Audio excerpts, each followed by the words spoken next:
যেহেতু একজন সাংবাদিক, তার এই সাংবাদিকতার কারণেই তাকে আজকে এই মামলায় গ্রেপ্তার করে আটক করা হয়েছে।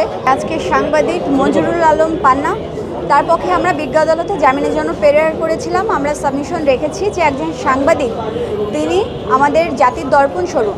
তার যে ভয়েস রয়েছে, ভয়েসটা আমাদের সাধারণ নাগরিকেরই ভয়েস, সাধারণ নাগরিকের ভয়েসটা তার মাধ্যমে উঠে আসে। এবং তিনি যেহেতু একজন সাংবাদিক, তার এই সাংবাদিকতার কারণেই তাকে আজকে এই মামলায় গ্রেপ্তার করে আটক করা হয়েছে। এই যে মামলাটা তাকে করা হয়েছে, এই মামলার সাথে তার কোনো সংশ্লিষ্টতা নেই। আমরা বিজ্ঞ আদালতে বলেছি যে আমাদের যে সংবিধান, এই সংবিধানের অনুচ্ছেদ 31 এবং 32 অনুযায়ী প্রত্যেক ব্যক্তির জীবন, ব্যক্তি স্বাধীনতা এবং চলাফেরার অধিকার রয়েছে। আজকে যে তাদেরকে এই অবৈধভাবে আটক করা হয়েছে, এটা তাদের এই মৌলিক অধিকার যেটা রয়েছে, তাদের মৌলিক অধিকার প্লাস মানবাধিকার সব কিছুই লঙ্ঘন হচ্ছে। এছাড়া আর্টিকেল 39 সেখানে বলা হয়েছে যে প্রত্যেক মানুষের মতামত প্রকাশের স্বাধীনতা রয়েছে। আজকে এই যে মামলার বিষয়বস্তু, একটি আলোচনা সভা ছিল, সেই আলোচনা সভার বিষয়বস্তু ছিল মুক্তিযুদ্ধ এবং সংবিধান বিষয়ক আলোচনা সভা।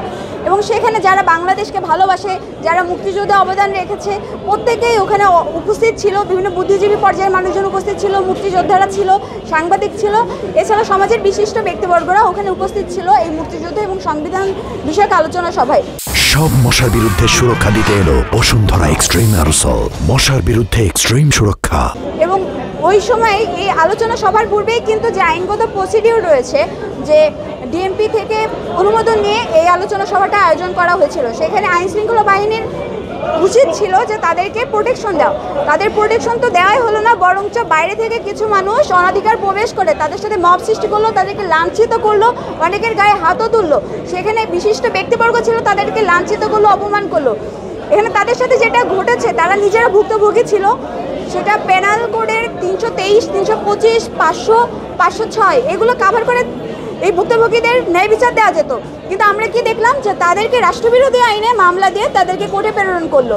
এবং যে ধারায় মামলা করেছে, এটাতে যে ধারায় মামলা করেছে সেখানে বলা হচ্ছে যে রাষ্ট্রের সংহতি নষ্ট, রাষ্ট্রের সম্পদ নষ্ট এবং রাষ্ট্রের জননিরাপত্তা বিঘ্ন ঘটে এমন কোনো কার্য করলে এই ধারাতে অন্তর্ভুক্ত করা যায়। কিন্তু আমরা দেখছি যে এখানে সাংবাদিক, মুক্তিযোদ্ধা এবং সমাজের শুভচিন্তক যারা রয়েছে, তাদেরকেই এই মামলার ভুক্তভোগী করা হচ্ছে।